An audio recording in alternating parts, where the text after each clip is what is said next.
आप सभी को सुप्रभात और नमस्ते। बृहन मुंबई महानगर पालिका शिक्षण विभाग ऑनलाइन एजुकेशन में आप सभी का स्वागत है। कक्षा 9वीं विषय हिंदी पाठ है मेरे पिताजी। यह पूरक पठन है। इसके जो लेखक है डॉक्टर हरिवंश राय बच्चन। लेखक परिचय।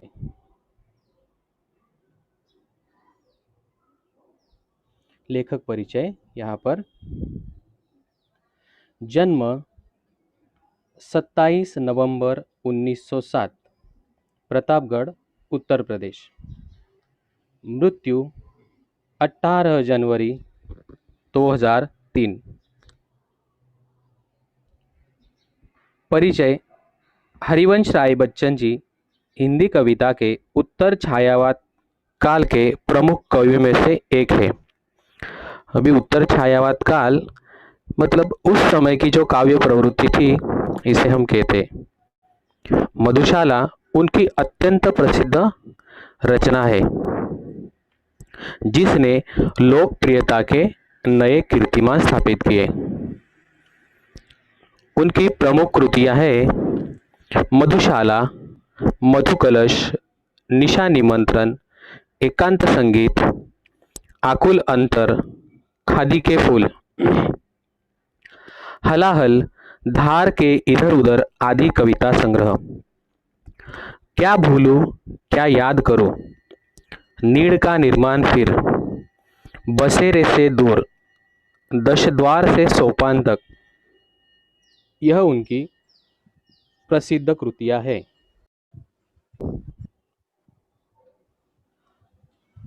गद्य संबंधी।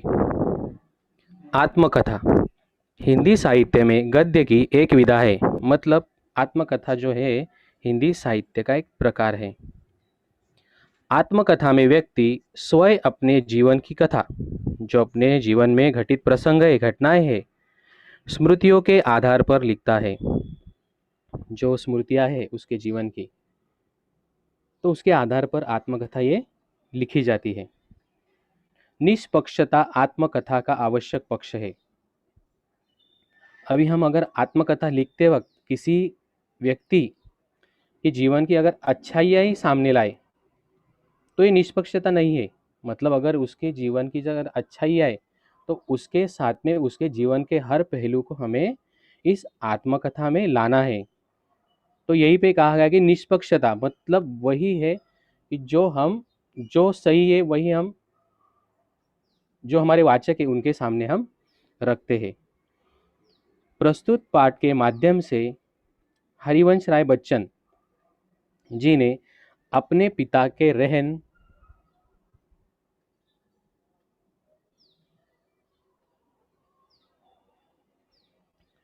सहन, व्यक्तित्व, दृढ़ता, स्वाभिमान, कर्तव्यनिष्ठा आदि गुणों के साथ साथ देशकाल परिस्थिति।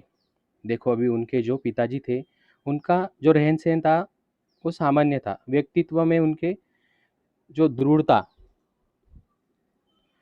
और कर्तव्य निष्ठा आदि गुणों के साथ देशकाल परिस्थिति, उस वक्त की जो देशकाल परिस्थिति थी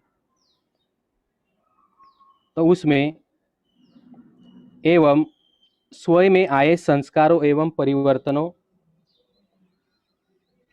को प्रभावी ढंग से चित्रित किया है।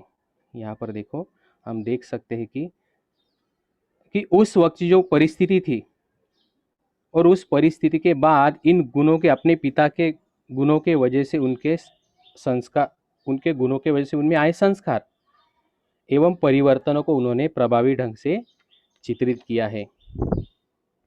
अभी हम देखेंगे यहाँ पे आगे शब्द संसार। नैमित्तिक, निमित्त संबंधी, मतलब किसी वो निमित्त के कारण। विलायत, विदेश। वाक चातुर्य, वाकपटुता, बोलने में चतुराई। इसका अर्थ है अचेतन, चेतना रहित, जिसमें चेतना नहीं है। चलास, चलने का शौक। तो यहाँ पे हम अभी हमारे पाठ को शुरुआत करते हैं। पॉयनियर प्रेस में प्रताप की समय की पाबंदी, मतलब वो समय में हाजिर होते थे। अभी प्रताप मतलब डॉक्टर हरिवंश राय बच्चन जी के पिताजी। इनका पूरा नाम है प्रताप नारायण श्रीवास्तव। इनकी स्वच्छ सुंदर लिखावट, जो लिखावट थी वो स्वच्छ थी, सुंदर थी और शुद्ध। सही साफ हिसाब किताब रखने की आदत, विनम्र निश्चल व्यवहार, विनम्र व्यवहार था उनका। तो इस वजह से उनको जल्दी ही विशिष्टता दे दी। मतलब इन गुणों के वजह से उनके जिंदगी में विशिष्टता आ गई। अपना काम खत्म कर वे सहयोगी क्लार्कों का पिछड़ा काम भी अपनी मेज पर रख लेते। तो यहाँ पे देखो, उनका काम खत्म कर लेते तो अपने सहयोगी क्लार्कों को भी वो मदद करते थे। उनका जो काम था पीछे आया हुआ, वो अपनी मेज पर वो रख लेते। दफ्तर बंद हो जाने के घंटों बाद रात देर तक काम में जुटे रहते। उनके काम के प्रति जो लगाव था, हमने उनके गुणों को देखा ना, तो उनके काम के प्रति लगाव के कारण वो अपने काम को समय ज़्यादा देते थे। इन सब गुणों के वजह से उनके जीवन को विशिष्टता मिल गई थी। इस प्रकार वे अधिकारियों और सहकर्मियों दोनों के प्रिय बन गए। उनके इन गुणों के वजह से वो अपने कार्यालय में सबके प्रिय बन गए। घर से दफ्तर 4 मील होगा, कुछ कम भी हो सकता है। फासले के मामले में मेरा अनुमान हमेशा गलत होता है, ज़्यादा की तरफ। मतलब उनका हमेशा अनुमान कैसा रहता है कि ज़्यादा ही वो कुछ अंतर बताते हैं। वे पैदल ही आते जाते, शायद पैसे बचाने की गरज से। वो दफ्तर से घर पे आते थे तो कुछ पैसे बच जाए, इस कारण से वो पैदल ही अपना सफ़र करते थे। साइकिल न उन्होंने खरीदी न उसकी सवारी की।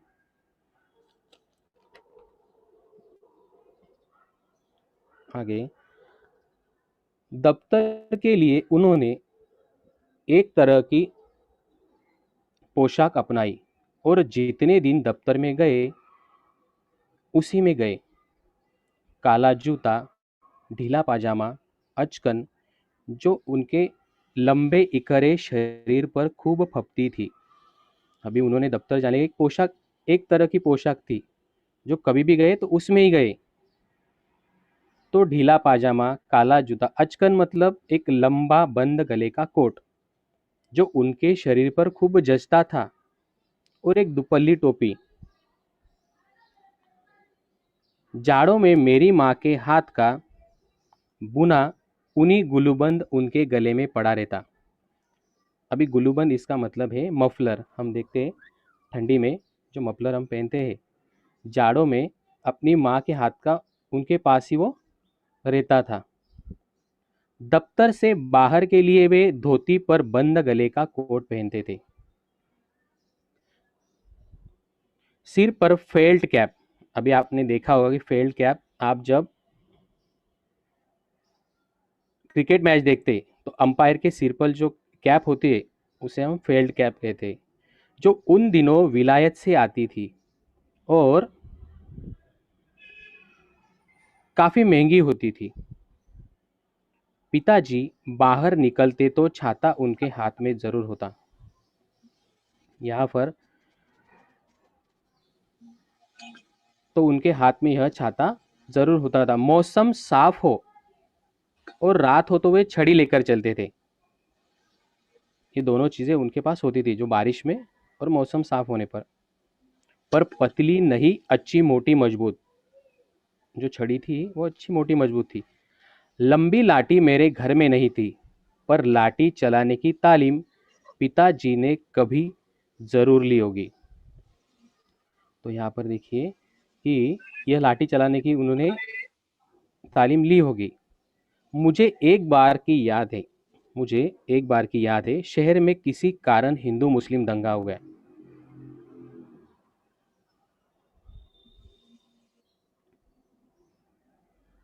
पिताजी ने धोती ऊपर कर ली, कुर्ते की बाह चढ़ा ली।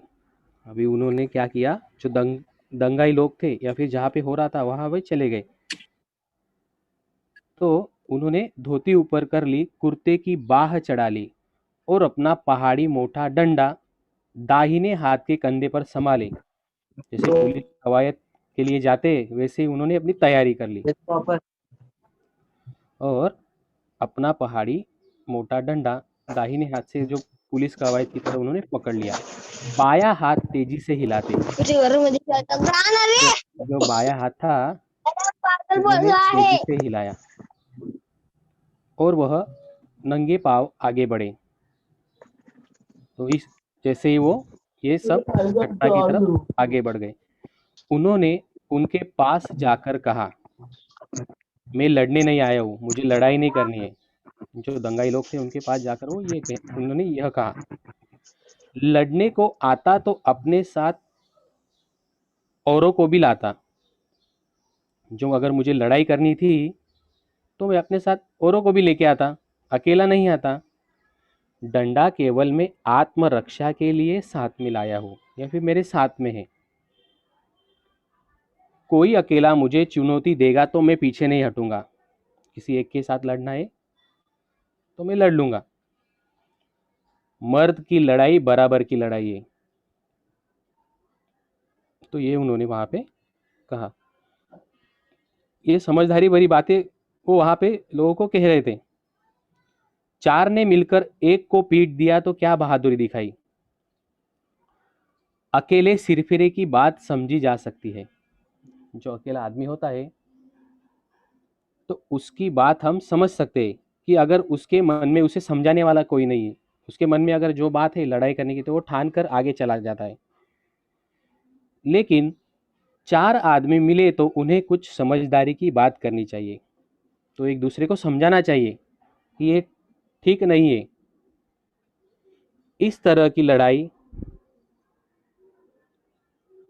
तो बेसमझी की लड़ाई है। कहीं किसी ने किसी को मारा, जो हम सोच नहीं सकते कि अगर लड़ाई जो हम करते हैं तो उसमें आखिर में शांति होती है, उसमें उसमें कोई मतलब उसका अनुमान जो होता है वो आखिर में शांति होती है। तो इस तरह से आपने दूसरी जगह किसी को किसी दूसरी को मार दिया। मतलब अगर आपने यहाँ पे देखा कि अगर आपने किसी को मारा या फिर किसी दूसरी जगह आपको किसी ने मार दिया तो ये क्या है, ये तो बेसमझी की लड़ाई है। धर्म का नाता है तो पास पड़ोस इंसानियत का नाता भी है। देखो हम पास पड़ोस में रहते हैं तो धर्म का नाता रहता है हमारा, लेकिन उसके साथ हमें इंसानियत का नाता भी हमें लेना पड़ता है। इंसान मेल से रहने को बना है, हम एक साथ रहने के लिए बने। लड़ाई कितनी दिन चलेगी, हम लड़ाई कर कर कितने दिन करेंगे, 2 दिन 4 दिन, 5वें दिन फिर सुलह से रहना होगा। तो हमें फिर सुलह से एक साथ ही रहना है। लड़ाई अगर हम कितना भी अगर हम देखें पड़ोसी से झगड़ा हो जाए, लेकिन किसी ना किसी दिन हम उससे बातें करने लगते हैं, तो फिर लड़ाई झगड़ा क्यों, ऐसा वहां पे सवाल आ जाता है। 2 4 10 12 150 हिंदू मुसलमानों के मरने से न हिंदुत्व समाप्त होगा न इस्लाम खत्म होगा। यहाँ पर देखो कि अगर किसी के मरने से अगर हिंदुत्व या इस्लाम खत्म हो गए तो वो नहीं होगा। हमें एक दूसरे के साथ मेल से ही रहना होगा। साथ रहना है तो खूबी इसी में है कि मेल से रहे, एक दूसरे से टकराने की जरूरत नहीं। अगर हम साथ रहना चाहते हैं तो मेल से ही रहे, एक दूसरे से हमें टकराना नहीं है, इसकी ज़रूरत नहीं है। दुनिया बहुत बड़ी है, हमें जैसे हम पड़ोस में रहते हैं आस पड़ोस में, वैसे ही हमें पूरी दुनिया को भी देखना है कि लोग कैसे रहते हैं।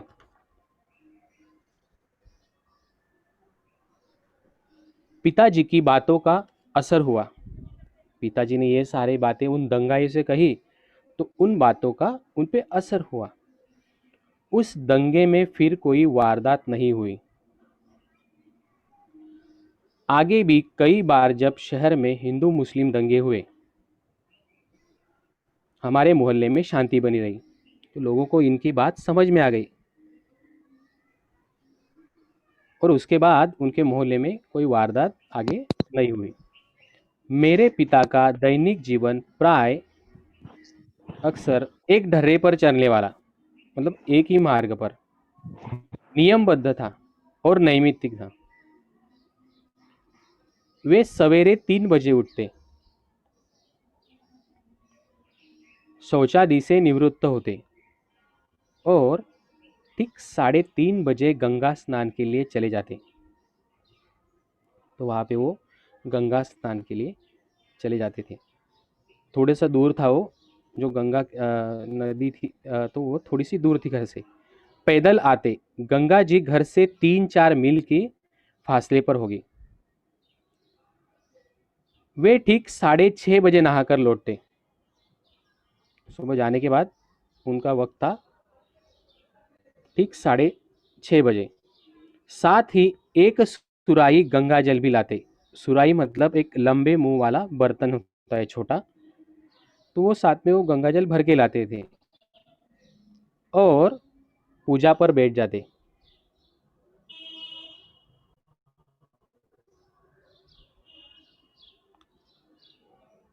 पूजा के लिए जीने के नीचे एक छोटी सी कोठरी थी। जो पूजा के लिए एक जीने के नीचे कोठरी बना के रखी थी। बगल की दीवार में एक अलमारी थी। बगल की दीवार में जो एक अलमारी थी, उस पर एक बस्ते में बंधी 2 पुस्तकें रखी रहती। एक रामचरितमानस और दूसरी गीता। पूजा की कोठरी में कोई मूर्ति न थी। जगह छोटी हो जाने के कारण उसमें उन्होंने कोई मूर्ति नहीं रखी थी। खाली 2 किताबें थी, एक रामचरितमानस और गीता।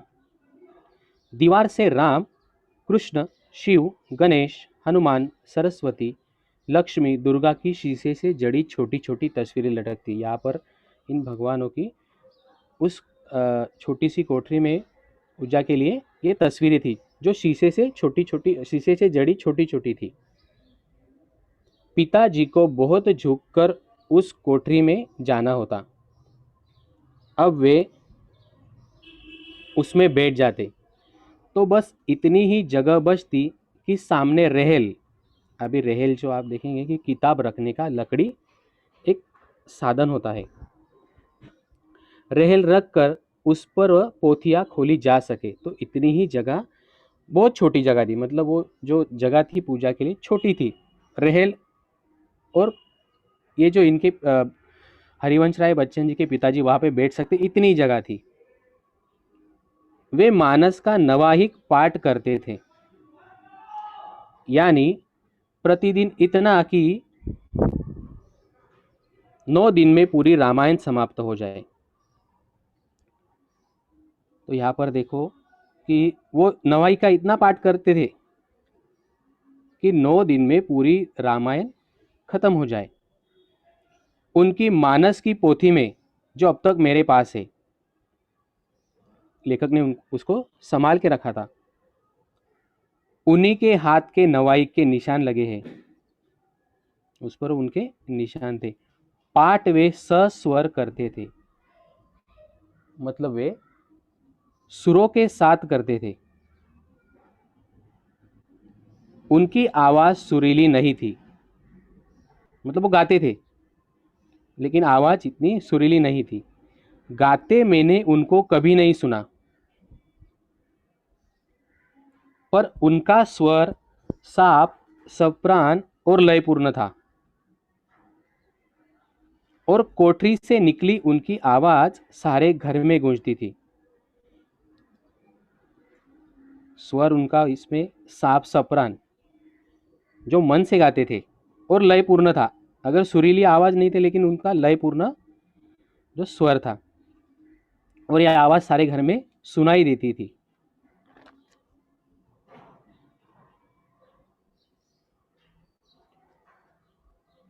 आवाज की पहली स्मृति मुझे उन्हीं के मानस पाठ के स्वर की है। यहाँ पे देखो, पहली स्मृति मतलब शुरुआत में जब उनका जन्म हुआ तो ये पहली स्मृति उनके ध्यान में थी। और मैं जब तक मैं उनके साथ रहा, प्रतिदिन उनके पास का स्वर मेरे कानों में गया। वह रोज उसको सुनते थे। जो नवाई का पाठ था। मैं कल्पना करता हूँ कि सौरी में, अभी सौरी जो यहाँ पे है तो बच्चे के सोने के झूले के जैसा साधन है। तो जन्म के पहले दिन से ही मैंने उनका पाठ स्वर सुनना शुरू कर दिया होगा। मतलब जैसे उनको वो सौरी में डाल दिया जाता तो शुरुआत में उन्होंने वही से स्वर सुनना शुरू कर दिया। सौरी पूजा की कोठरी के सामने दालान के एक सिरे पर बनाई जाती। जो यहाँ पर है,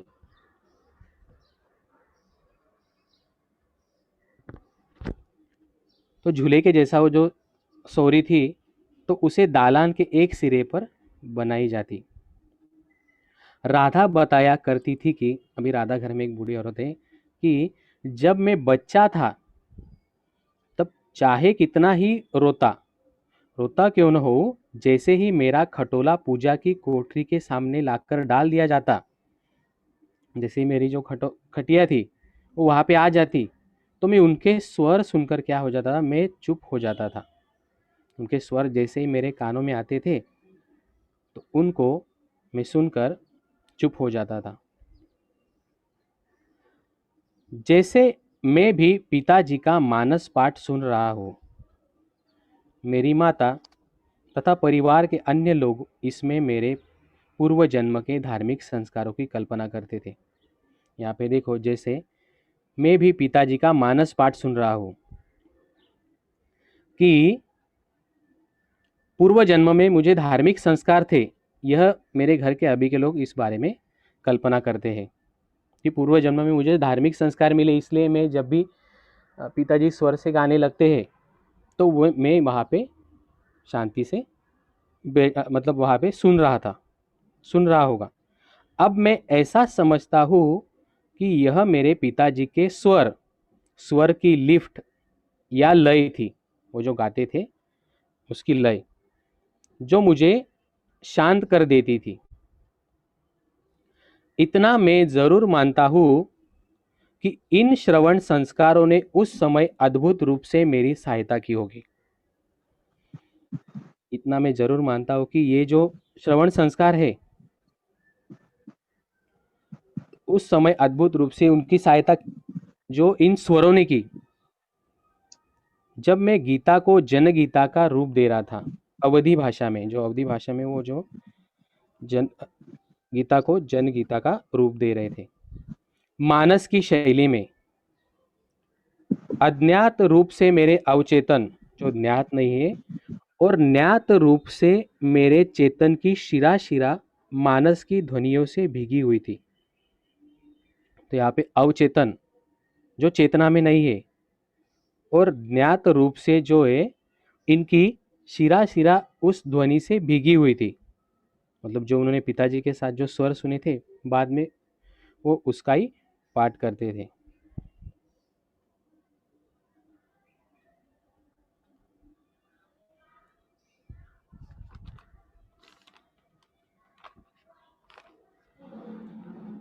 पिताजी मौन रहकर गीता पढ़ते थे, शांति से वो पढ़ते थे, शायद चिंतन करने की दृष्टि से। अपने मन में उस गीता पढ़ते वक्त जो अर्थ रहता था उसका उसका चिंतन करने की दृष्टि से वो मौन रहकर गीता पढ़ते थे। मानस में वो बहा करते थे, मतलब जैसे ही वो पढ़ते थे उसमें डूब जाते थे। संस्कृत का उन्हें साधारण ज्ञान था। जो संस्कृत भाषा है उन्हें अल्प ज्ञान था उसका। मानस में आए संस्कृत अंशों को वे शुद्धता और सुस्पष्टता से पढ़ते थे। जो उनको अगर अल्प ज्ञान था, लेकिन वो क्या करते थे, इन अंशों को वो शुद्धता और सुस्पष्टता से पढ़ते थे। पर संस्कृत से वह उच्चारण सुख का अनुभव न करते थे। जो संस्कृत भाषा थी, अभी उसके उच्चारण जो थे थोड़े हम देखते कठिन स्वरूप में होते हैं, तो उसका वो सुख का उच्चारण, सुख का अनुभव उससे नहीं करते। जो अवधि से, अवधि भाषा से, अवधि भाषा जब भी वो बोलते थे उसमें कुछ वो पढ़ते थे, तो उसमें उनको ज़्यादा सुख का अनुभव आता था। कविता सस्वर पढ़ने का मुझे भी शौक है। उन्होंने जो उनके जैसे पिताजी के सुनते हुए भी उन्होंने इनको भी वो सस्वर में पढ़ने की आदत हो गई। ब्रज और अवधि, ये जो ब्रज और अवधि, ये दोनों भाषाएं कि कविता में घंटों पढ़ सकता हूँ।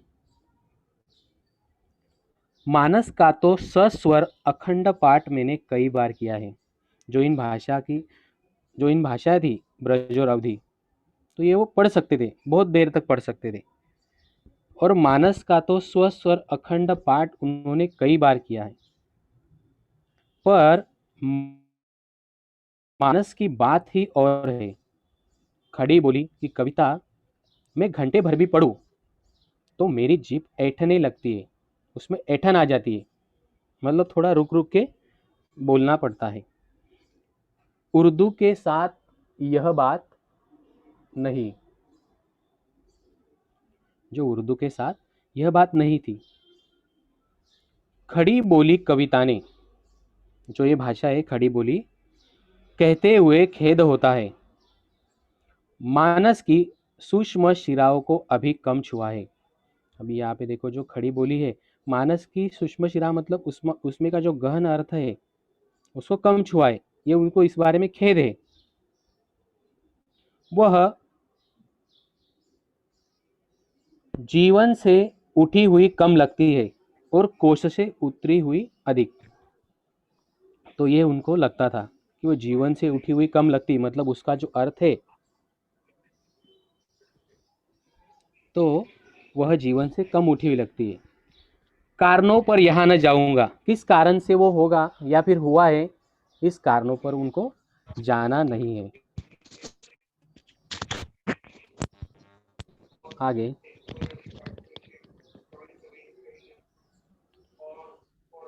पूजा से पिताजी ठीक 8:30 बजे उठते। तो यहाँ पर जो सुबह उनका उनकी दिनचर्या शुरू हो जाती सुबह 3 बजे से, तो वो गंगा से नहाकर बाद में अपनी पूरी तैयारी होने के बाद पूजा पर बैठते थे और 8:30 बजे उठते थे। उस समय तक मेरी माताजी भोजन तैयार कर देती। उनकी होने के वक्त तक हो जाता था भोजन का काम। वे रसोई में बैठकर भोजन करते और कपड़े पहन 9 बजे बजते बजते दफ्तर के लिए रवाना हो जाते। तो उनको दफ्तर जाते वक्त भोजन तैयार होना चाहिए था, मतलब खा के वो तुरंत अपने दफ्तर के लिए निकल जाएं। किसी किसी दिन ऐसा भी होता कि किसी कारण भोजन समय पर न तैयार होता।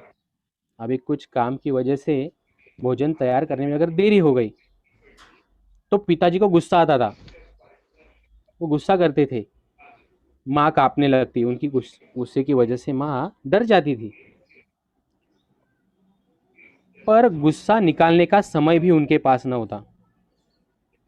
तो यहाँ पर देखो कि वक्त की कमी के कारण उनको जल्दी जाना दफ्तर, इसलिए माँ पे वो गुस्सा करते थे, लेकिन गुस्सा निकालने के लिए उनके पास समय न होता।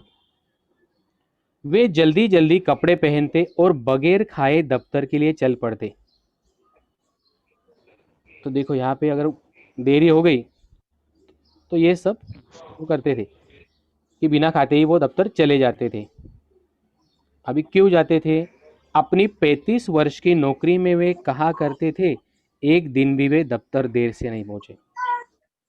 तो यहाँ पे हमने देखा कि पहले जो गुण देखे हमने उनके, तो उन गुणों की वजह से वे अपनी नौकरी के पूरे 35 वर्ष में वो एक दिन भी दफ्तर देरी से नहीं गई। मेरी माताजी जल्दी जल्दी पूरियाँ बनाती और एक डिब्बे में खाना रखकर मोहल्ले के किसी आदमी से दफ्तर भिजवाती। अगर वो चले जाए खाना न लेते हुए, तो बाद में माँ क्या करती थी, मोहल्ले से किसी और को बोलती और वो दफ्तर वो भेज देती थी। और जब तक आदमी मेरे पिताजी को खाना खिलाकर वापस न आ जाता, वे भोजन न करती। जब तक जो ले जा खाना लेके जा रहा आदमी वो वापस आता है, तब तक वो रुकी रहती थी। जब कोई जाने वाला न मिलता तो उनका भी दिन भर का उपवास होता। तो उनको जाने के लिए अगर कोई न मिलता तो उनका उपवास हो जाता। किसका? माँ का। और पिताजी का तो होता ही होता था। घर की तीन बुढ़िया, घर में जो तीन बुढ़िया औरतें थी, राधा, मेरी दादी और महारानी की बातें सुनने को ऊपर से मिलती। तो यहाँ पर देखो, इनकी बातें उनको सुनने को मिलती। अगर जल्दी नहीं गया या फिर उनको जल्दी नहीं मिला,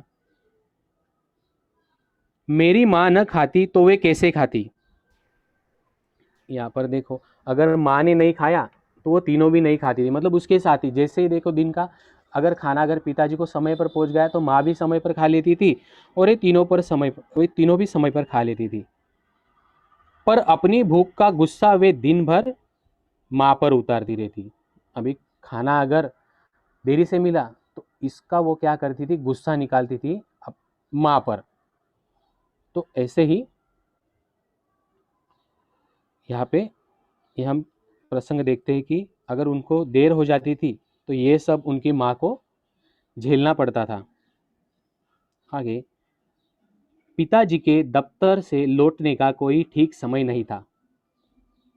अभी हमने देखा कि उनके सहयोगी क्लार्कों को अगर वो सहायता करते थे या फिर उनका काम अपनी मेज पर या फिर अपने टेबल पर ले लेते थे, तो हमें पता चलता है कि वो देर से घर आते होंगे।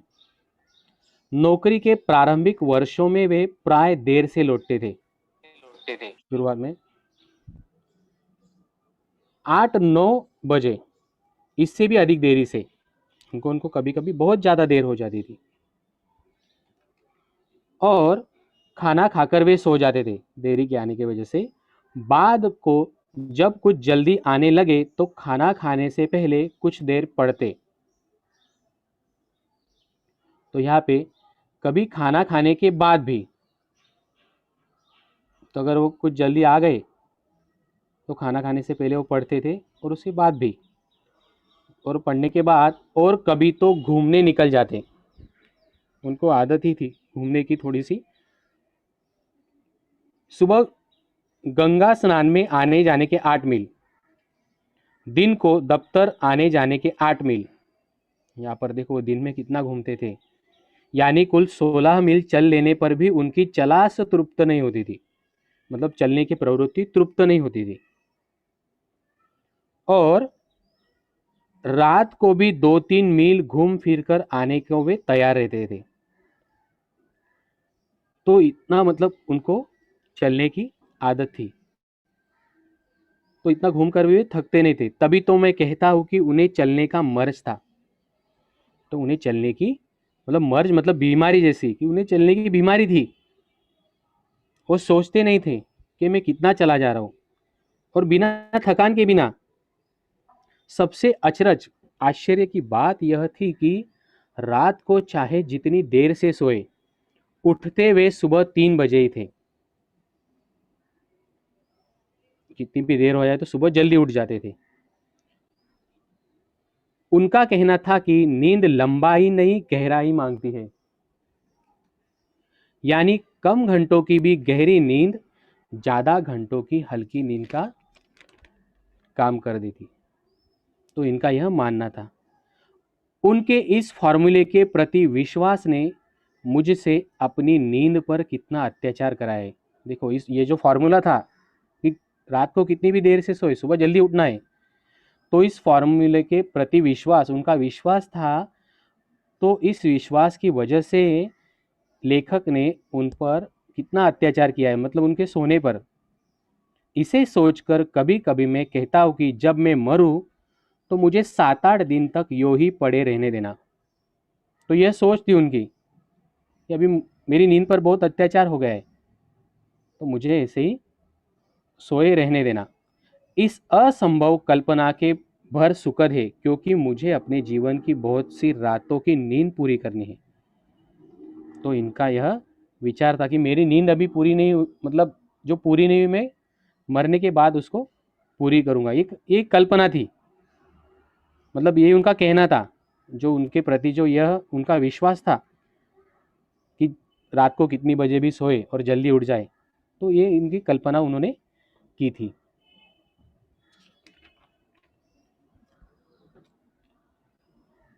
समय की पाबंदी की जो उत्कटता उन्होंने अपनाई थी, अभी समय की पाबंदी जो थी उन्हें सही सहज उन्होंने अपनाया था। उनके निभाने के लिए घर के लोगों का सहयोग आवश्यक था। अभी समय की पाबंदी के लिए घर के लोगों का सहयोग जरूरी था। उन्हें सेंस ऑफ टाइम, मतलब वक्त का अंदाज, उन्हें जो सेंस ऑफ टाइम था, वक्त का अंदाज देने के लिए पिताजी ने अपनी नौकरी के पहले वर्ष में एक आराम घड़ी खरीदी, जो घर वालों के लिए वो वक्त पे चले, कुछ काम भी हो तो वक्त पे करें। तो उनका अंदाज देने के लिए अपनी नौकरी के पहले वर्ष में एक आराम घड़ी उन्होंने खरीदी और लाकर दालान की तिकोनिया पर रख दी। जो दालान के ऊपर तिकोनिया जो होता है, तो उस पर वो रख दी। यह घड़ी नहीं थी, विक्टोरियन युग की थी, पुराने ज़माने की, मतलब उसको बहुत वक्त हो चुका था और पॉयनियर के दफ्तर में बहुत दिनों से काम दे रही थी। तो वे उन्हें दफ्तर भी उस घड़ी को उन्होंने वहाँ पे रखा था और उनको जो वक्त का अंदाज इस वजह से, घड़ी की वजह से घर वालों को भी देना था। वह कंडम माल की तरह निकाल दी गई, मतलब एक खराब चीज़ की तरह वो रख दी गई। तो पिताजी ने शायद 2 रुपए में ले ली, उसे उन्होंने खरीद लिया। यह घड़ी बेहया साबित हुई, बेहया मतलब बेशर्म साबित हुई। क्यों? क्योंकि वह जब दफ्तर थी तो वह चल नहीं रही थी और घर पे अगर उसे लेके आए तो थोड़ी सी साफ सफाई करने के बाद वह चल पड़ी। तो थोड़ी बहुत साफ सफाई के बाद वह चलने लगी। चलने लगी तो वह चलती ही चली गई और रुकी नहीं। 7वें दिन उसमें चाबी देनी पड़ती। तो अगर ये पुराने जो घड़ी थी तो उनको कुछ समय पर चाबी देने की ज़रूरत रहती थी। वह अलार्म भी बजाती। उसके कभी घड़ी साज के यहाँ जाने की मुझे याद नहीं। यह घड़ी जो है, जो घड़ी की देखभाल करता है, दुरुस्त करता है उसको, उसके पास ये घड़ी वापस नहीं गई। दफ्तर में तो नहीं चली, लेकिन घर पर थोड़ी साफ सफाई वो चल पड़ी। बाद में उसको कुछ बनाने की ज़रूरत नहीं पड़ी।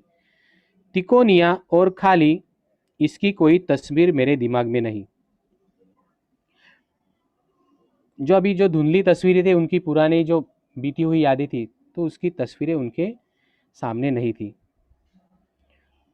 मेरे पिता के जीवन पर्यंत वह चलती रही, जब तक वे थे तो वह घड़ी चलती रही। उनकी मृत्यु को लगभग 30 वर्ष होने आए। तो उनकी मृत्यु वहाँ पे होने के बाद वो 30 वर्ष भी अब भी वह चल रही है। तो ऐसी वो घड़ी निकली, जो अब मेरे पास नहीं है, जो इनके पास नहीं है।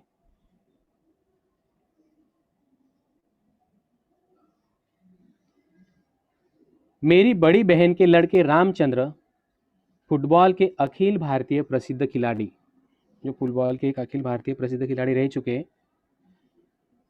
उसे अपने नाना की एक निशानी के रूप में ले गए थे। तो वो घड़ी जो थी अभी, ये जो रामचंद्र जी थे तो उनके पास थे, निशानी के रूप में अपने नाना की। मैं जब कभी राम के घर जाता हूँ, हिर फिरकर मेरी आंख उस घड़ी पर जा टिकती।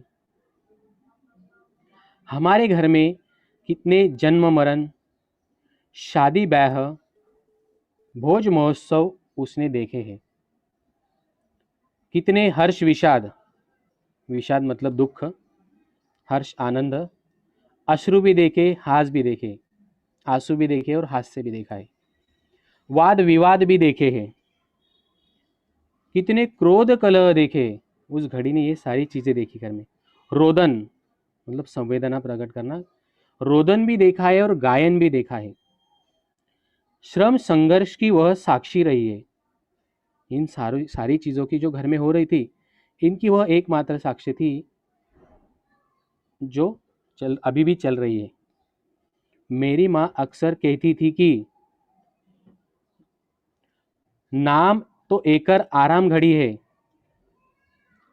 आराम घड़ी मतलब जो नाम की वजह से थोड़ा सा बोलने में अगर हम कहीं अंतर पर जाते तो घड़ी ही रहती, लेकिन उसको अलग अलग नामों से हम देखते कि बोला जाता है। जो भी अगर मतलब हमें सीधा लगता है, बोलने में तुरंत आ जाए, तो उस नाम से उसे हम मतलब वो नाम से हम जानते हैं। वो क्या कहती देखो, नाम तो एकर आराम घड़ी है, पर न ये खुद आराम करत है, न केहू को आराम करे देते। मतलब वो रहती तो क्या है, एक जगह पर रहती। आराम घड़ी मतलब एक जगह पर रहने के कारण उसको आराम घड़ी नाम दिया है, लेकिन वो खुद चलती रहती है। अगर चलती तो रहती है, लेकिन खुद तो आराम नहीं हो रहा है उसका, लेकिन दूसरे को भी वो आराम नहीं करने देती है। आराम घड़ी नाम ऐसी घड़ियों को शायद ही इसलिए दिया गया होगा कि वे एक जगह पर रख दी जाती। देखो यहाँ पे दिया गया है कि आराम घड़ी मतलब एक ही जगह पर है, वहां से नहीं हिल रही, लेकिन वो चल रही है, और उसके चलने पर घर के लोगों को भी चलना पड़ता है, तो किसी को आराम वो नहीं देती। अलार्म से आराम, जो इस नाम से अलार्म से आराम आया हो तो भी कोई अचरज की बात नहीं। कभी कभी आराम का आ भी छोड़ दिया गया है। तो यहाँ पे देखो, कभी कभी आराम का आ भी छोड़ दिया गया, तो ऐसी घड़ियों को मैंने लोगों को राम घड़ी भी कहते सुनाई। देखो, जो वही अपने सहूलियत की हिसाब से घड़ी को वैसे वैसे नाम से हम बुलाते हैं। तो यहाँ पे देखो, ये जो पाठ्यांश था, ये पूरक पठन, ये उनकी प्रसिद्ध रचना क्या भूलूं क्या याद करूं से लिया गया है।